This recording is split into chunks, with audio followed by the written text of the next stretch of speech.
Welcome back everyone to Actual English. I'm Jennifer Clyde. It's time for another fun-filled lesson, so are you ready for it?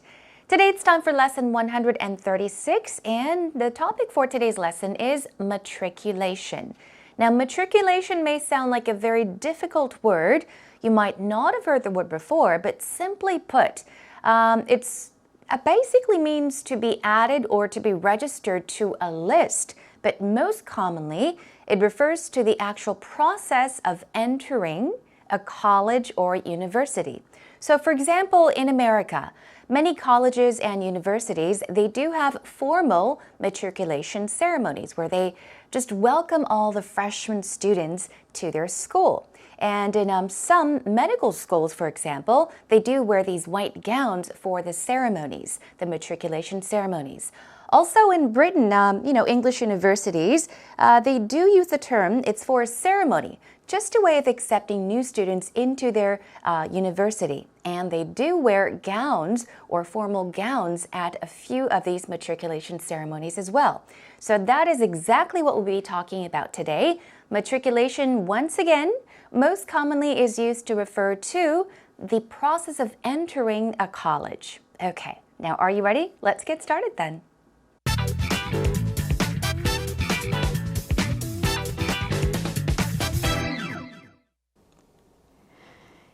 Oh, must be time for people to go back to school. The cafes are just filled with students these days. I know, the kids are swatting up before they get back to class. Quite a few of them are often asleep, I've noticed. Well, I could never sleep going back to school. It always gave me the jitters. Well, I can say for myself, I was usually looking forward to Frosh Week. I don't know if you guys have that in Australia, but that was always a highlight for me. We've got something like that. We get to go in and meet a lot of people and get used to the campus. I mean, really, just take the bull by the horns, get over those nerves, get in there, meet a bunch of new people, get into your classes, meet your professors. It's an exciting time, but it's a nervous time too. I was always afraid. Frosh Week in Canada is kind of a time when you deal with your nerves by doing, frankly, some very silly things to kind of get to know everybody, and it's about a week-long party, and then, as you said, you meet your teachers and the serious stuff happens. Well, also, you've got a lot of mixers, ice-breaking events and opportunities to do socialization, and like you said, silly things, making fools of yourselves and just, letting your guard down and getting to know people. You're not suggesting that school or uni is silly, are you? Oh, not at all. It's very important. Although I think possibly in Canada and certainly in Australia, the attitude's a lot more relaxed about. Yeah.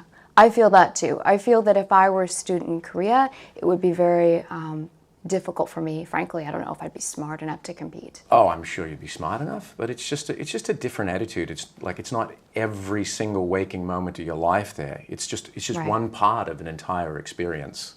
I agree. Well, either way, I guess different strokes for different folks, right? That's right. That's right.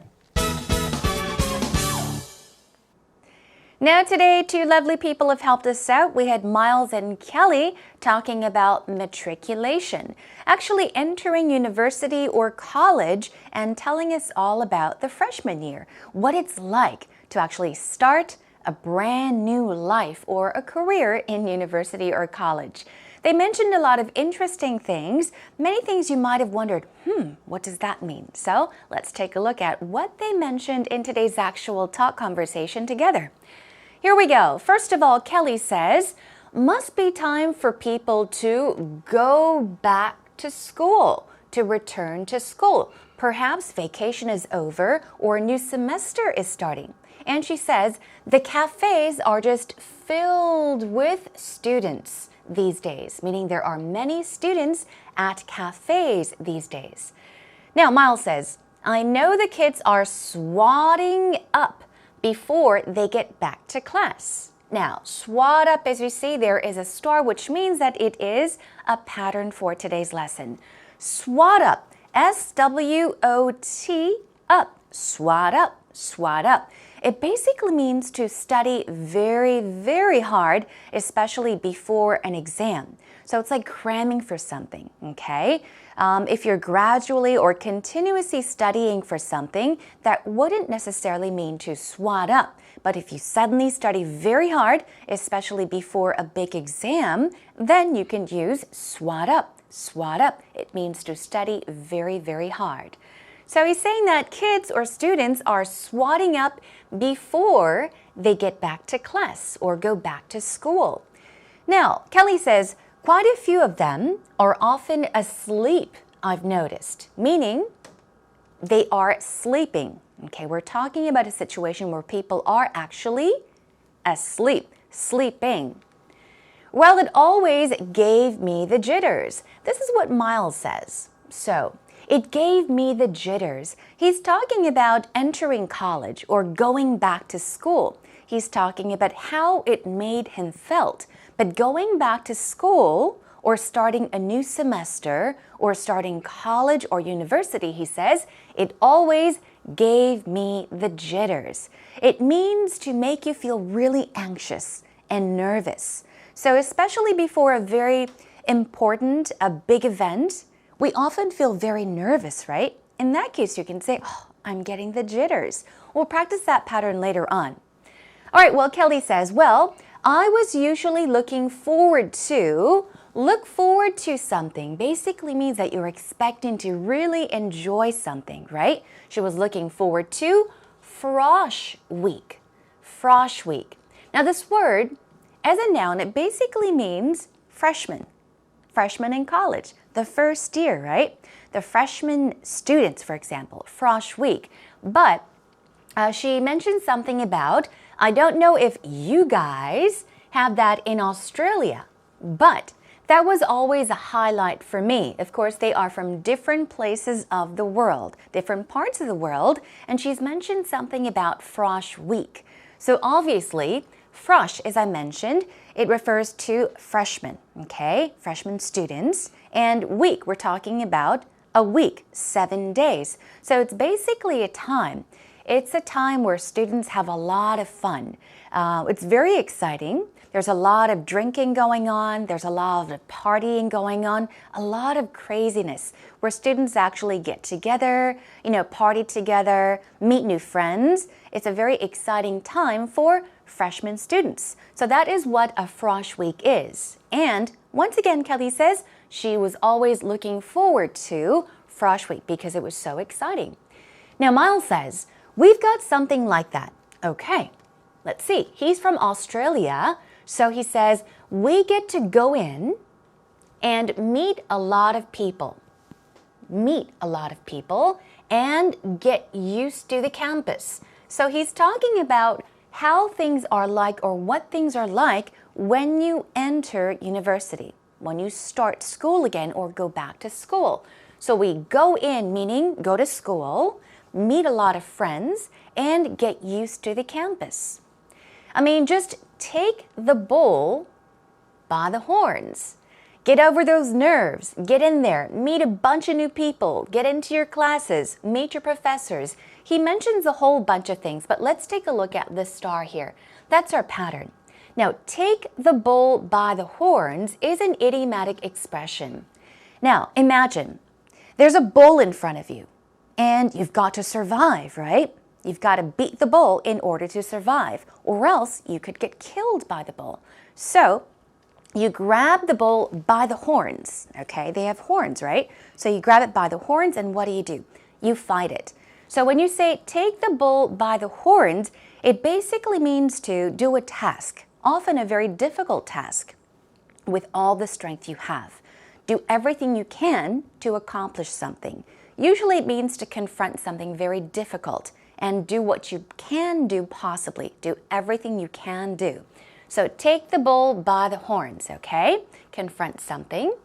Get over those nerves. Here, nerves basically means nervousness. Get in there. Meet a bunch of new people. Get into your classes.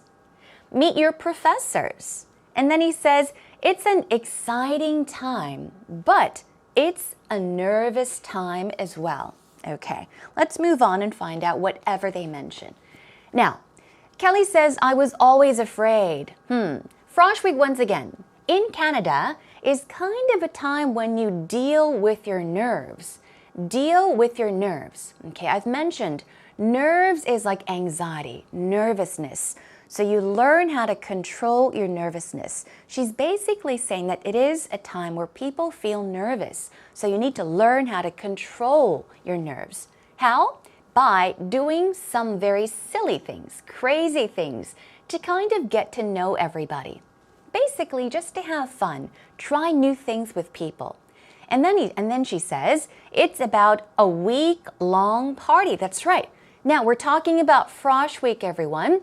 Frosh Week is a week-long party. And she says, as you said, as Miles said, you meet your teachers and the serious stuff happens.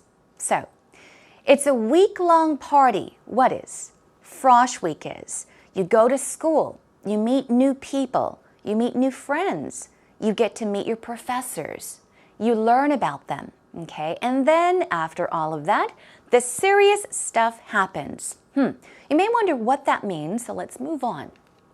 Okay, now Miles says, well, also you've got a lot of mixers, ice-breaking events and opportunities to do socialization and silly things.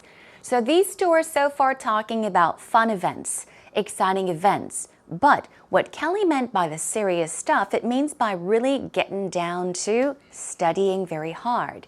But Miles even says, you've got a lot of mixers. Interesting.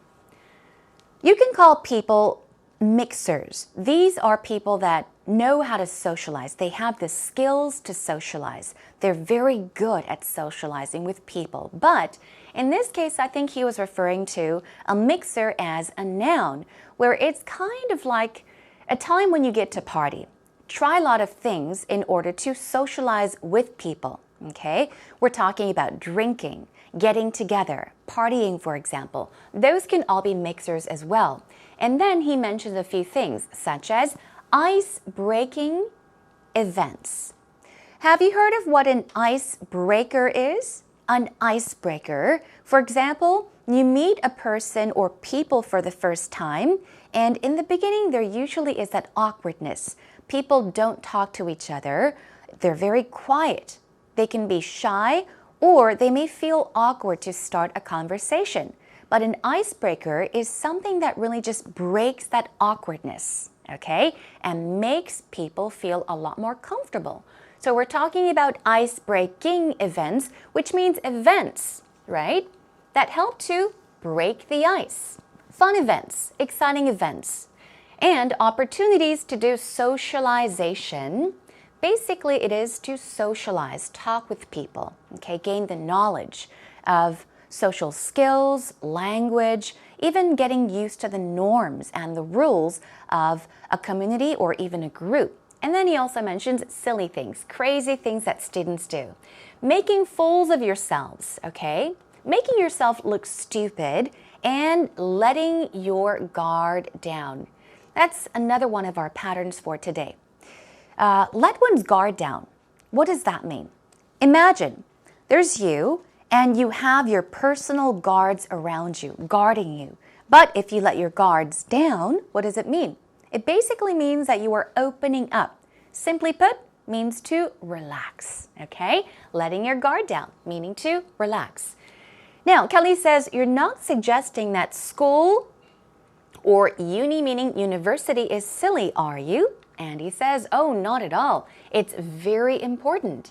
I think possibly in Canada and certainly in Australia, the attitudes, okay, perspectives, or the way people behave or think, they are a lot more relaxed, okay? Now, Kelly says, I feel that too. I feel that if I were a student in Korea, okay, it would be very difficult for me. So she's making a comparison between universities in Canada or Australia with universities in Korea. She's saying, if I studied here, it would be so difficult for me. Frankly, I don't know if I'd be smart enough to compete. She's kind of joking, but in a way she's also serious. Now Miles says, I'm sure you'd be smart enough, but it's just a different attitude. People think differently. It's just one part of an entire experience. Well, Kelly says, I agree. Either way, I guess, different strokes for different folks. These two words rhyme, actually. Let's take a look at the word strokes. It's just another way of saying manner or style, the way people behave, for example. So there are different ways that people behave in different situations. Folks can actually mean parents, mother and father, but it could also refer to just people in general. And then Miles says, that's right.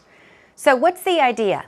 They so far talked about universities in Canada and Australia, and Kelly has even mentioned something about how universities in Korea are a bit different from those universities in Canada and Australia. But it's all normal and natural because different strokes for different folks.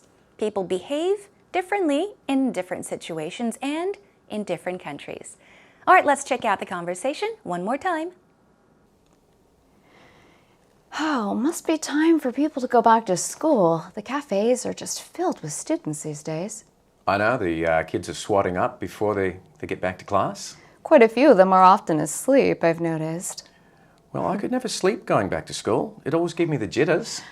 Well, I can say for myself, I was usually looking forward to Frosh Week. I don't know if you guys have that in Australia, but that was always a highlight for me. We've got something like that. We get to go in and meet a lot of people and get used to the campus.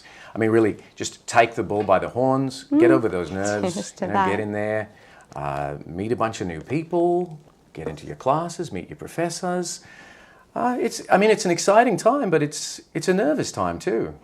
I was always afraid. Frosh Week in Canada is kind of a time when you deal with your nerves by doing, frankly, some very silly things to kind of get to know everybody, and it's about a week-long party, and then, as you said, you meet your teachers and the serious stuff happens. Well, also, you've got a lot of mixers, ice-breaking events and opportunities to do socialization, and like you said, silly things, making fools of yourselves and just, letting your guard down and getting to know people. You're not suggesting that school or uni is silly, are you? Oh, not at all. It's very important. Although I think possibly in Canada and certainly in Australia, the attitude's a lot more relaxed about. Yeah. I feel that too. I feel that if I were a student in Korea, it would be very difficult for me. Frankly, I don't know if I'd be smart enough to compete. Oh, I'm sure you'd be smart enough, but it's just a different attitude. It's not every single waking moment of your life there. It's just right. One part of an entire experience. I agree. Well, either way, I guess different strokes for different folks, right? That's right. That's right. Welcome back, everyone. It's now time for actual expressions. Let's check out some vocab words and then move on to the very important patterns from today's actual talk. First of all, we've got SWAT. As a verb, it means to study very hard, especially before an important event such as an exam. So here we are, study very hard. SWAT. Now then, what is a swatter? Okay, that's S-W-O-T-T-E-R. A swatter is a noun. Okay, try to imagine. A swatter is a person or a student that studies very hard. Okay, now you know what a SWAT is, or to SWAT. It means to study very hard. And what a swatter is, a person that studies very hard. Next, Frosh. Frosh stands for freshman. We talked about Frosh Week in Canada and Australia. What about nerves? We often say, I feel nervous. Okay, but something can get to your nerves, which can also mean to make you feel anxious or nervous. So some synonyms for nerves are nervousness, tension, even stress in certain situations. And socialization or socialization, okay? The stress goes right here on ze, so it's socialization. socialization. Some people say socialization. You can choose whichever you want to use. And stroke, remember, different strokes for different folks. As I mentioned, some synonyms for stroke is manner and also style. Okay, it's a way of behaving in certain situations. All right, let's move on to some patterns for today then. Jitters, jitters, get the jitters. I think this is what Miles mentioned about how it always gave him the jitters, right? So, here we go. He always gets the jitters before job interviews. Okay, to get the jitters, I explained to you, it means to feel very nervous, right? So you can say he always gets the jitters, gets really nervous before job interviews. Okay, let's check out another sentence. Do you ever get the jitters? Ask someone, okay? And then say, you always seem so relaxed. There are people that are naturally relaxed all the time, okay, that never seem to get nervous. So you may even want to ask the question, you're always so relaxed. Do you ever get the jitters? Okay, so once again, get the jitters means to get very, very nervous. Take the bull by the horns. Remember, there's a bull, you're grabbing the bull by the horns. What are you doing? Okay, let's check out a sentence. I took the bull by the horns and told him that he had to change. So take the bull by the horns means to confront a problem head on. Head on. It's difficult, but you confront it anyway. You do what you can do head on, okay? I took the bull by the horns and told him that he had to change.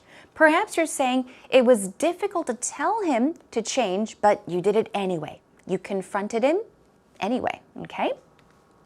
You've got to take the bull by the horns and confront him about his problem.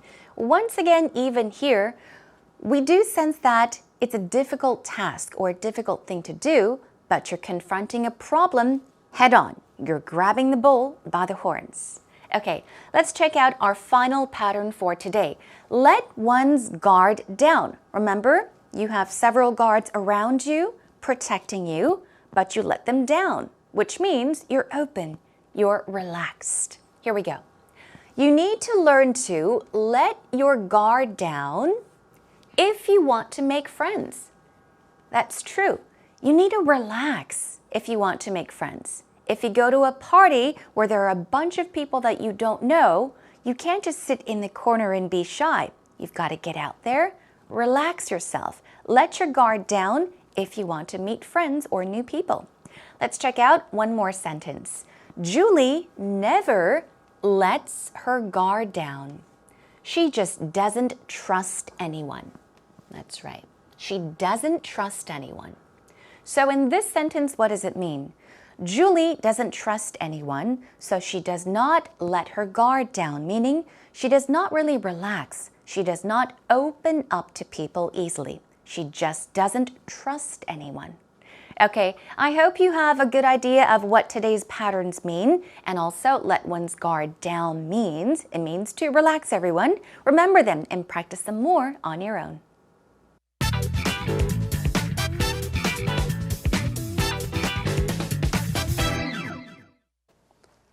Matriculation. Wow, it's been maybe 9 years now since I entered university, and that was an amazing time. In matriculation in the United States, for the most part, there's no big ceremony. We have a small orientation maybe, but besides that, it's the significance is in really this coming of age moment when you leave your parents' house and you go to university in order to study. So it was the first time that I was really independent, and there was no cooking from your parents.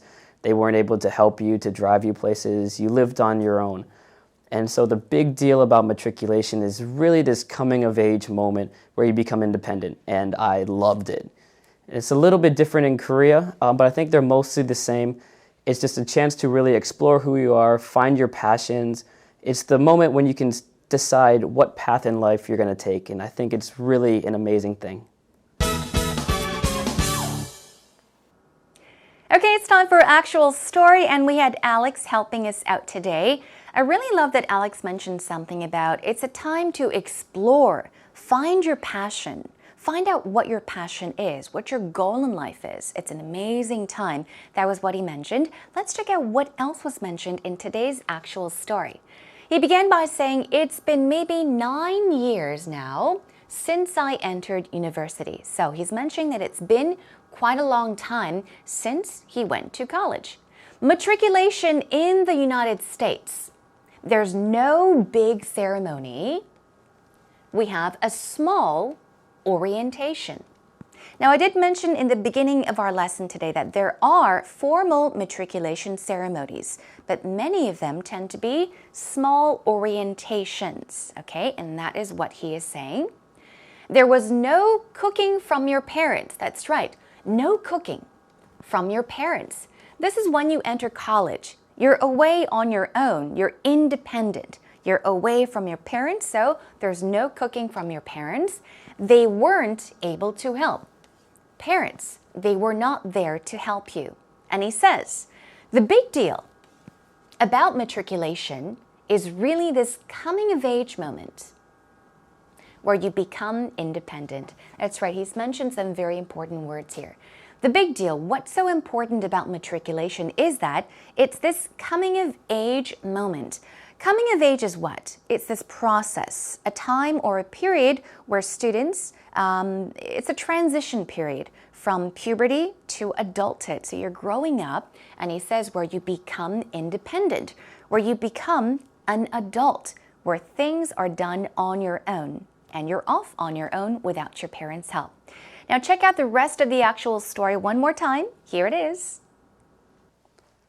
Matriculation. Wow, it's been maybe 9 years now since I entered university, and that was an amazing time. In matriculation in the United States, for the most part, there's no big ceremony. We have a small orientation maybe, but besides that, it's the significance is in really this coming of age moment when you leave your parents' house and you go to university in order to study. So it was the first time that I was really independent, and there was no cooking from your parents.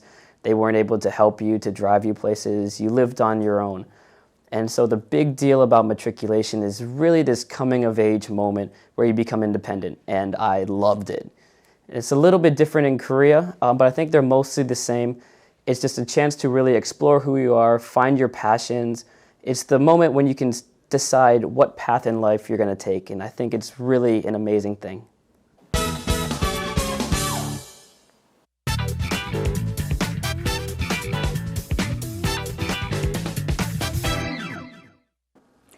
So what did you think about today's lesson, everyone? I bet that many of you were worried about today's topic, matriculation. You might have wondered, what on earth does this word mean? Now you know what it means, okay? Basically, once again, it means to register or be registered or added to a list, but most commonly, it is used to refer to the entering of college or into college, the process of entering a college or university, starting a brand new university life.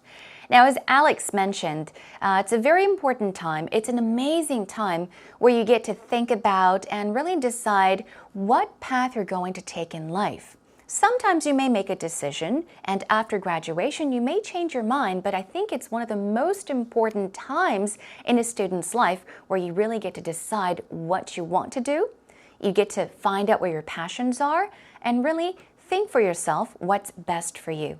Okay, so I hope you had a lot of fun today and learned a lot. So today we talked about matriculation. Next time we'll talk about college major. Okay, so that is our topic to come. In the meantime, come to our homepage. Come on over to www.ebse.co.kr. You know what to do? Just look for Actual English with Jennifer. Come by to say hello or swing by to just leave us a short message. It means a lot to us. Okay, that is all for today. Until I see you again next time, take care and bye until then. Bye, everyone.